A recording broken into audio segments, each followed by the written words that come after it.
YCP వాళ్ళు వాళ్ళ సొంత ఛానల్లో డప్పు కొట్టుకోవటానికి మమ్మల్ని మించిన వాళ్ళు లేరంటారు.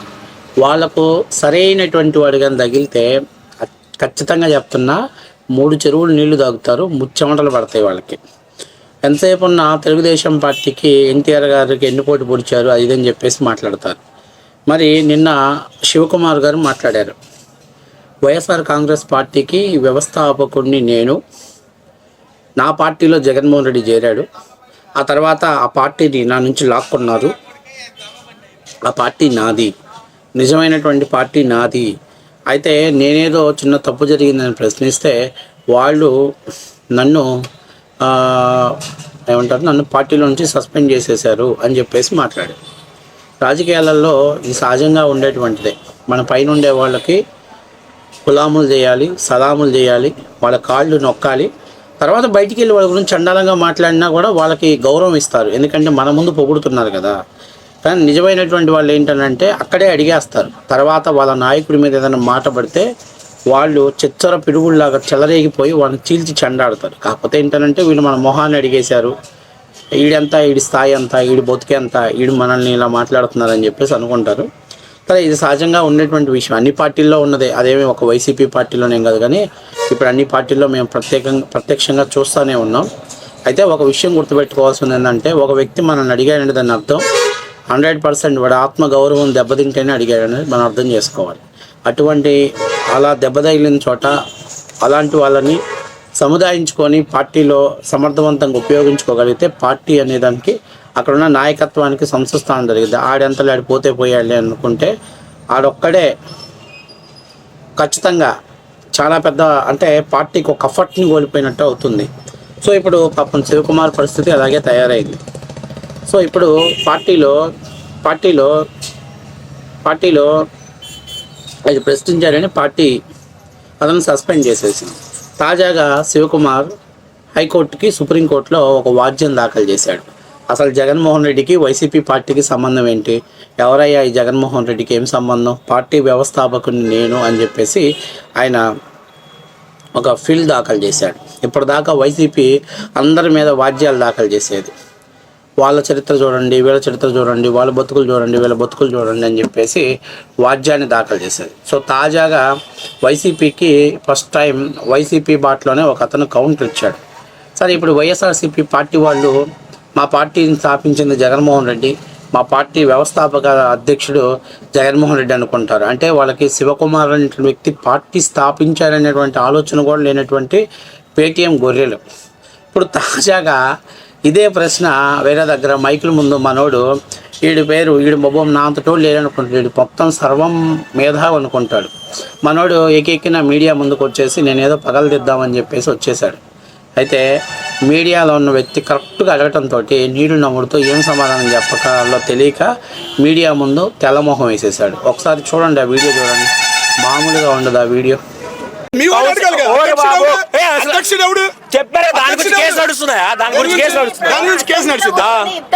ఆయన అన్ని మంచి పనులు చేసినప్పుడు జగన్ అసెంబ్లీలో కూర్చొని నేను ఇంత కాదు చెప్పేది, నేను అదే చెప్తుంది. మీరు వీళ్ళని ఎందుకు అడగట్లేదు? ఇప్పుడు మీరు ఎవరి గురించి అడగాల? ఎవరి పక్షం నుంచి అడగాల? చెప్పేది మేడం మీరేం అడగాల?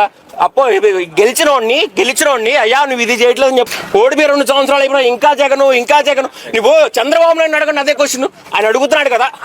ఆయన అడుగుతున్నాడు కదా, మీకెందుకు అంత భయం? మీకు అంత భయం ఎందుకు అడుగుతున్నాను? మీకు ఎందుకు అంత భయం ఎందుకు అడుగుతున్నాను? అయ్యో రామా, వచ్చాడు 2-3 సార్లు అసెంబ్లీకి వచ్చాడు, కౌన్సిల్ లో అంత భయం ఉన్న వాళ్ళైతే కౌన్సిల్ ఎందుకు మాట్లాడతారు? అంత మీకు అసెంబ్లీ కాదు, కౌన్సిల్ ఎందుకు మాట్లాడుతున్నారు అంటున్నా. కౌన్సిల్ ఎందుకు మాట్లాడుతున్నారు? కౌన్సిల్ చూసారు కదా, అదన్నమాట. వాళ్ళ అధ్యక్షుడు ఎవరు అనేది ఇంకా న్యాయస్థానం తీర్పు ఇవ్వాలి. న్యాయస్థానం తీర్పిస్తే మన పార్టీ, మన అన్న జగనన్న భవిష్యత్తు మన అన్న అధ్యక్షుడా కాదా లేకపోతే ఏందనేది న్యాయస్థానం చేతిలో ఉంది. అంటే ఏం మాట్లాడాలి? అన్న 30 ఏళ్ళు ఉండడా గ్యారంటీ లేదు. ఎందుకంటే అన్న కేసులు ఎప్పుడు విచారణకు వస్తాయో, ఎప్పుడు బెయిల్ రద్దయిద్దో, ఎప్పుడు జైలుకి వెళ్తాడో గ్యారంటీ లేదు. అన్న పార్టీ అధ్యక్షుడిగా ఉండాలనేది పార్టీ నిర్ణయం కాదు, పైన కోర్టు నిర్ణయం. అంటే ఇలాంటి ఏమంటారు, ఇది ఫ్యాన్ అంటే ఫ్యాన్ ఆడితే ఏమొస్తుంది, గాలి వస్తుంది. గాలి పార్టీ, ఇలాంటి గాలి పార్టీలో ఉన్న కార్యకర్తలు, నాయకులు ఒకసారి మీరు ఆత్మవిమర్శ చేసుకోవాలి. మీకు సిద్ధాంతాలు ఉన్నాయా, మీకు విలువలు ఉన్నాయా, కనీసం మీరు ఎటువంటి ఆలోచనతోటి మీరు రాజకీయాలు చేస్తున్నారో ఒకసారి మీరు వినాలి ఖచ్చితంగా. ఎందుకంటే ఇప్పుడున్న పరిస్థితుల్లో నిజంగా చెప్తున్నా, ఆయన ఏం మాట్లాడుతున్నాడు చూసారుగా, మనోడు ఏం మాట్లాడుతున్నారు, గెలిచిన పార్టీని కాదు ఓడిన పార్టీని ఎందుకు అడుగుతున్నారు మీరు అని అంటున్నాడు. అరే భయ్, మీరు ఎందుకు ఓడారో మీరు క్లారిటీ చేసుకున్నారా? నిన్నటిదాకా ఈవీఎంల ఎఫెక్ట్తో ఓడిపోయామని వాగారు, కానీ ఎస్ మేము డెవలప్మెంట్ చేయలేక కొన్ని అనివార్య కారణాల వల్ల మేము ఆశించిన స్థాయిలో, ప్రజలు ఆశించిన స్థాయిలో మేము పనిచేయలేకపోవటం వల్ల ఓడిపోయాం అని ఆత్మవిమర్శ చేసుకున్నారా? దాన్ని రియలైజ్ అయ్యారా? అది అవ్వకుండా ఈవీఎంలను మ్యానిపులేట్ చేశారు, ఈవీఎంల ఎఫెక్ట్ వల్ల మేము ఓడిపోయాం. మరి ఇలాంటి సొల్లు మాటలు చెప్పేటప్పుడు మిమ్మల్నే క్వశ్చన్ చేస్తారు. మీరు ఏం డెవలప్మెంట్ చేశారని, మీరు ఈవీఎంలను మ్యానిపులేట్ చేశారని మీరు అనుకుంటున్నారని ప్రజలు అడుగుతారు. దానికి మీరు సమాధానం చెప్పాలి. అంతేగాని గెలిచిన పార్టీని ఎందుకు అడగరు, గెలిచిన పార్టీని ఎందుకు అడగరు? అడుగుతారు. అడగాలి. ఎవరు అడగాలి? మీ నాయకుడు అడగాలి, జగన్మోహన్ రెడ్డి అడగాలి. శాసనసభకి పోయి శాసనసభలో జగన్మోహన్ రెడ్డి పోయి అడగాలి. కానీ జగన్మోహన్ రెడ్డి సైలెంట్గా ఉన్నాడు. జగన్మోహన్ రెడ్డి పార్టీ అసెంబ్లీకి వెళ్ళి మాట్లాడాల్సింది మాట్లాడట్లా. మరి మీరు ఇంకా ఏదో పైపెచ్చి ఏదో మాట్లాడుతున్నావు. కొంచెమన్నా మీకు ఏమన్నా అనిపిస్తుందా? కొంచెమన్నా సెన్స్ ఉందా? అరే మీరు స్పష్టంగా చెప్పండి, మేము 2019-2024 వరకు ప్రజలు ఆశించిన స్థాయిలో మేము పనిచేయలేకపోయాం, 3 రాజధానులు అనే కాన్సెప్ట్ ప్రజలు యాక్సెప్ట్ చేయలేదు, ఇలాగ అనేకమైనటువంటి కారణాల వల్ల మేము ఓడిపోయామని చెప్పండి. ఇప్పుడు బాగుంటుంది. నెక్స్ట్ మీరు అడిగేటువంటి అవకాశం కలిగిద్ది. అలా కాకుండా ఈవీఎంలు మ్యానిపులేట్ చేశాయి, ఈవీఎంల వల్ల మేము గెలిచాం, ఈవీఎంలే మమ్మల్ని ఓడించేశాయి అని చెప్పేసి మాట్లాడితే ప్రజలు ఇలాంటి ప్రశ్నలు అడుగుతారు. మరి అవి అసెంబ్లీకి వెళ్ళి మాట్లాడవచ్చు కదా, ఆ ఓటు డిఫరెన్స్ గురించి, దాని గురించి అసెంబ్లీలో మీరు ప్రశ్నించవచ్చు కదా. లేదు, సుప్రీంకోర్టులో మీరు కేసు వేసి దాని మీద విచారణ చేయొచ్చు కదా. మరి మీ ఎమ్మెల్యేలు పోలైన ఓట్ల కంటే ఎక్స్ట్రా ఓట్లు వస్తే వాటి మీద మీరు మాట్లాడి సంతకాలు పెట్టకుండా ఎలక్షన్ కమిషన్ మీద మీరు ఫైట్ చేయొచ్చుగా. ఇవన్నీ కూడా సొల్లు మాటలు. ఇవన్నీ కూడా జగన్మోహన్ రెడ్డి వాళ్ళ కార్యకర్తలకు నేర్పిస్తున్నటువంటి డబ్బా మాటలు. వాళ్ళ పార్టీలలో, వాళ్ళ సోషల్ మీడియా ఛానల్లో వాళ్ళు చలామణి అవుతారు, కానీ పబ్లిక్లో పోయి ఇలాంటి పిచ్చివాగుడు వాగితే దవడపళ్ళు రాలగొడతారు. అది మాత్రం వాస్తవ విషయం.